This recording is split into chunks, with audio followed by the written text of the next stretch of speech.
পিরোজপুরের ইন্দুরকানী উপজেলার চণ্ডীপুর ইউনিয়নের কলারন সন্ন্যাসী মালবাড়ি এলাকায় বেইলি ব্রিজ ভেঙে খালে পড়েছে অতিরিক্ত কয়লা বোঝাই একটি ট্রাক। ঘটনাটি ঘটে শুক্রবার ২০ জুন ভোর রাত ৪টার দিকে।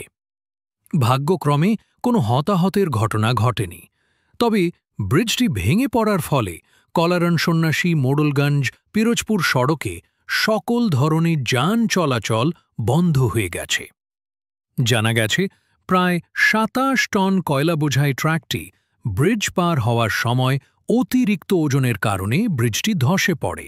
স্থানীয়রা জানিয়েছেন, ব্রিজটি আগে থেকেই দুর্বল ছিল, এমনকি ৫ টনের বেশি ওজনের যানবাহন চলাচল নিষিদ্ধ ছিল ওই ব্রিজে। কিন্তু সেই নিষেধাজ্ঞা উপেক্ষা করেই অতিরিক্ত বোঝাই ট্রাকটি ব্রিজে ওঠে, আর সেখানেই ঘটে দুর্ঘটনা।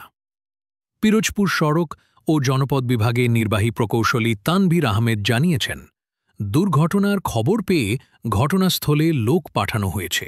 খুব শীঘ্রই প্রয়োজনীয় ব্যবস্থা নেওয়া হবে। আমি জিহা, হরাইজন নিউজ বিডি থেকে। আরও খবরের জন্য চোখ রাখুন আমাদের সঙ্গে।